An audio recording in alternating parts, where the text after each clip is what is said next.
ಕೆಪಿಎಸ್ಸಿಯಲ್ಲಿ ನಡೆದಿರುವ ನೇಮಕಾತಿ ಹಗರಣ ಸಂಬಂಧಪಟ್ಟಂಗೆ ಕೇಸ್ ಬೆನ್ನು ಬಿದ್ದಿರುವ ಇಡಿ ನಿನ್ನೆ ಐಎಎಸ್ ಅಧಿಕಾರಿ ಜ್ಞಾನೇಂದ್ರ ಕುಮಾರ್ ಮನೆ ಮೇಲೆ ದಾಳಿಯನ್ನ ಮಾಡಿತ್ತು. ಈಗ ಅಧಿಕಾರಿಯ ಬೆನ್ನು ಬಿದ್ದಿರುವ ಇಡಿ ಉತ್ತರ ಪ್ರದೇಶದ ಮನೆಗೆ ತೆರಳಿ ನೋಟಿಸ್ ಅನ್ನು ಕೊಟ್ಟಿದೆ. ಆ ಬಗ್ಗೆ ಕಂಪ್ಲೀಟ್ ವರದಿ ಇಲ್ಲಿದೆ ನೋಡಿ.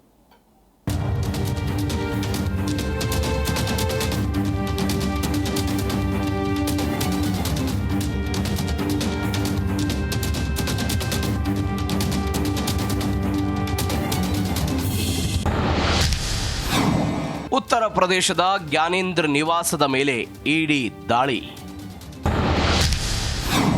ಐಎಎಸ್ ಅಧಿಕಾರಿಗೆ ಇಡಿ ನೋಟಿಸ್. ಕೆಪಿಎಸ್ಸಿ ಹಗರಣದ ತನಿಖೆ ತೀವ್ರಗೊಳಿಸಿರುವ ಇಡಿ ಅಧಿಕಾರಿಗಳು ಬೆಂಗಳೂರಿನ ಜಯಮಹಲ್ನಲ್ಲಿರುವ ಐಎಎಸ್ ಅಧಿಕಾರಿ ಜ್ಞಾನೇಂದ್ರ ಕುಮಾರ್ ನಿವಾಸದ ಮೇಲೆ ನಿನ್ನೆ ಸತತ 9 ಗಂಟೆಗಳ ಕಾಲ ರೇಡ್ ನಡೆಸಿ ಆಗಸ್ಟ್ 25ರಂದು ವಿಚಾರಣೆಗೆ ಹಾಜರಾಗುವಂತೆ ನೋಟಿಸ್ ಅಂಟಿಸಿದ್ರು. ಇದರ ಬೆನ್ನಲ್ಲೇ ಇವತ್ತು ಉತ್ತರ ಪ್ರದೇಶದ ಲಕ್ನೋ ಬಳಿ ಇರುವ ಅವರ ಸ್ವಗ್ರಾಮದ ಮನೆಯ ಮೇಲೂ ದಾಳಿ ನಡೆಸಿದ ಇಡಿ ತಂಡ ಅಧಿಕಾರಿಯ ಅನುಪಸ್ಥಿತಿಯಲ್ಲಿ ಅವರ ತಂದೆಯ ಹೇಳಿಕೆಯನ್ನು ದಾಖಲಿಸಿಕೊಂಡು ತನಿಖೆ ಮುಂದುವರೆಸಿದೆ.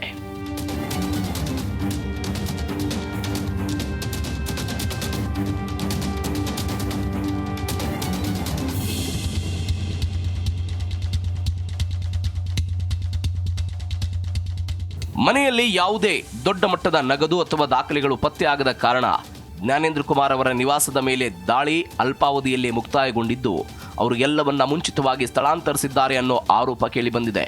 ಮತ್ತೊಂದು ಕಡೆ ತಂದೆಯ ಅನಾರೋಗ್ಯದ ಕಾರಣ ತುರ್ತು ರಜೆ ಕೋರಿ ಅವರು ಸರ್ಕಾರದ ಕಾರ್ಯದರ್ಶಿಗೆ ಪತ್ರ ಬರೆದಿದ್ದಾರೆ ಅಂತ ಹೇಳಲಾಗ್ತಿದ್ದು ಮುಂಬರುವ ದಿನಗಳಲ್ಲಿ ಅವರು ವಿಚಾರಣೆಗೆ ಹಾಜರಾಗುವುದು ಅನುಮಾನ ಅನ್ನೋ ಮಾತುಗಳು ಕೇಳಿ ಬರ್ತಿವೆ.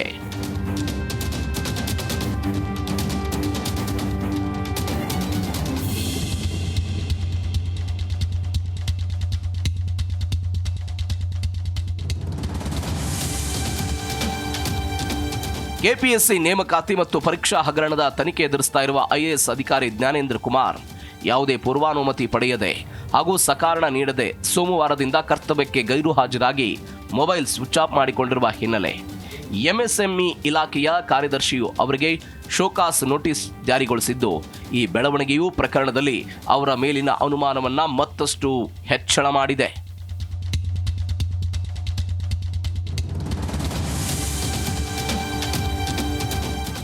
Vishwanath N Harihara, Zee Kannada news, Bengaluru.